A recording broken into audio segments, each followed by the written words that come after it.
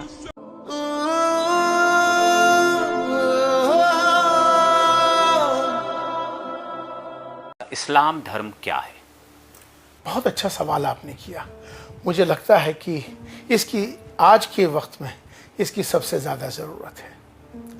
پہلی بات تو یہ سمجھنے کی ضرورت ہے کہ آپ نے مجھ سے سوال کیا کہ السلام علیکم، وہ عورت جس کے جہنمی ہونے کے بارے میں اللہ کے نبی صلی اللہ علیہ وسلم نے صاف صاف ارشاد فرما دیا ہے، وہ کون عورت ہے؟ اللہ کے نبی صلی اللہ علیہ وسلم نے ارشاد فرمایا اے عورتوں تم کثرت سے صدقہ کیا۔ میں تو دعا کرتا ہوں کہ اوپر والا ہر اس انسان کو سکون دے جن کا حال صرف وہی جانتا ہے کہ وہ کس پریشانیوں میں زیر ہے۔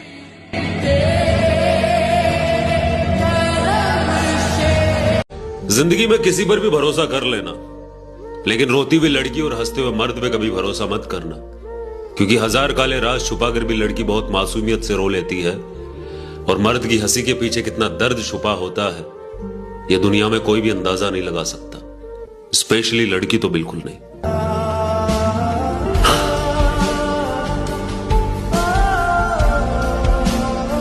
ہم نے اس قرآن کو شب قدر میں نازل کرنا شروع کیا، اور تمہیں کیا معلوم کہ شب قدر کیا ہے؟ شب قدر 1000 مہینے سے بہتر ہے۔ اس میں فرشتے اور روح القدس ہر کام کے انتظام کے لیے اپنے پروردگار کے حکم سے اترتے ہیں۔ یہ رات طلوع فجر تک امن و سلامتی ہے۔ ہم تمہیں ان لوگوں کے شر سے بچانے کے لیے کافی ہیں جو تم سے ہنسی کرتے ہیں، جو اللہ کے ساتھ کوئی اور معبود قرار دیتے ہیں، سو ان قریب ان کو ان باتوں کا انجام معلوم ہو جائے گا، اور ہم جانتے ہیں کہ ان کی باتوں سے تمہارا دل تنگ ہوتا ہے، تو تم اپنے پروردگار کی تسبیح کہتے اور اس کی خوبیاں بیان کرتے رہو اور سجدہ کرنے والوں میں سے ہو جاؤ، اور اپنے پروردگار کی عبادت کیے جاؤ یہاں تک کہ تمہاری موت کا وقت آ جائے۔ ایک شبد ہے نماز۔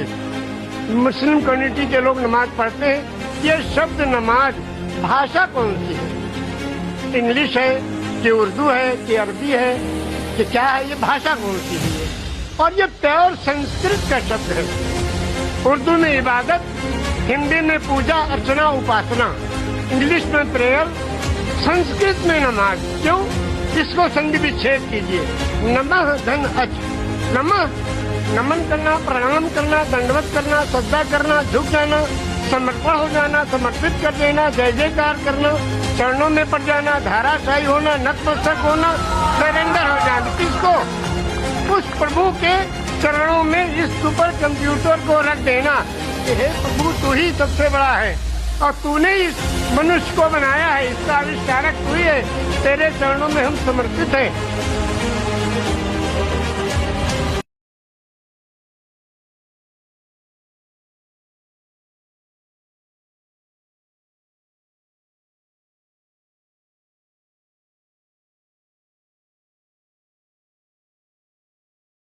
جب لوگوں نے نہ مانا تو نوح نے اللہ سے عرض کی کہ پروردگار میں اپنی قوم کو رات دن بلاتا رہا، لیکن میرے بلانے سے وہ اور زیادہ گریز کرتے رہے۔ جب جب میں نے ان کو بلایا کہ توبہ کریں اور تو ان کو معاف فرمائے تو انہوں نے اپنے کانوں میں انگلیاں دے لی اور اپنے اوپر کپڑے اوڑھ لیے اور اڑ گئے اور خوب تکبر کرنے لگے. پھر میں ان کو بلند آواز سے بھی بلاتا رہا, پھر علانیہ بھی اور رازداری سے بھی سمجھاتا رہا. پھر میں نے کہا کہ اپنے پروردگار سے معافی مانگو کہ وہ بڑا معاف کرنے والا ہے. وہ تم پر آسمان سے موسلا دھار میں برسائے گا اور تمہارے مال اور بیٹوں میں اضافہ کرے گا اور تمہیں باغ عطا کرے گا اور ان میں تمہارے لیے نہریں بہا دے گا. تم کو کیا ہوا ہے کہ تم اللہ کی عظمت کا اعتقاد نہیں رکھتے, حالانکہ اس نے تم کو طرح طرح کی حالتوں میں پیدا کیا ہے. کیا تم نے نہیں دیکھا کہ اللہ نے 7 آسمان کیسے اوپر تلے بنائے ہیں اور چاند کو ان میں روشن بنایا ہے اور سورج کو چراغ بنا دیا ہے, اور اللہ ہی نے تم کو زمین سے ایک خاص طرح سے پیدا کیا ہے, پھر اسی میں تمہیں وہ لوٹا دے گا اور اسی سے تم کو نکال کھڑا کرے گا. کیا تم یہ خیال کرتے ہو کہ ہم نے تم کو بے مقصد پیدا کیا ہے اور یہ کہ تم ہماری طرف لوٹ کر نہیں آؤ گے؟ تو اللہ جو سچا بادشاہ ہے اس کی شان اس سے اونچی ہے, اس کے سوا کوئی معبود نہیں, وہی. اور تم اپنے پروردگار کے حکم کے انتظار میں صبر کیے رہو. تم تو ہماری آنکھوں کے سامنے ہو, اور جب اٹھا کرو تو اپنے پروردگار کی تعریف کے ساتھ تسبیح کیا کرو, اور رات کے بعض اوقات میں بھی اور ستاروں کے غروب ہونے کے بعد بھی اس کی تسبیح کیا کرو. تو انسان کو دیکھنا چاہیے کہ وہ کاہے سے پیدا ہوا ہے. وہ اچھلتے ہوئے پانی سے پیدا ہوا ہے جو پیٹھ اور سینے کے بیچ میں سے نکلتا ہے. بے شک وہ یعنی خالق اس کو دوبارہ پیدا کرنے پر قادر ہے. جس دن دلوں کے بھید جانچے جائیں گے تو انسان کی کچھ پیش نہ چل سکے گی اور نہ کوئی اس کا مددگار ہوگا. آسمان کی قسم جو مے برساتا ہے اور زمین کی قسم جو پھٹ جاتی ہے کہ یہ فیصلہ کن کلام ہے اور یہ کوئی مذاق نہیں. پیریڈ شروع ہونے سے 4-5 دن پہلے سے ٹھنڈی کھٹی باسی اور جنک فوڈ کھانا بند کر دینا چاہیے, کیونکہ ان کو کھانے سے بلڈ کریمپ بنتے ہیں جس سے درد ادھک ہوتا ہے. اس ویڈیو کو اپنے فیمیل دوست کے ساتھ ضرور شیئر کریں. اور تم کچھ بھی نہیں چاہ سکتے مگر جو اللہ کو منظور ہو. بے شک اللہ جاننے والا ہے, حکمت والا ہے. وہ جس کو چاہتا ہے اپنی رحمت میں داخل کر لیتا ہے, اور ظالموں کے لیے اس نے دکھ دینے والا عذاب تیار کر رکھا ہے.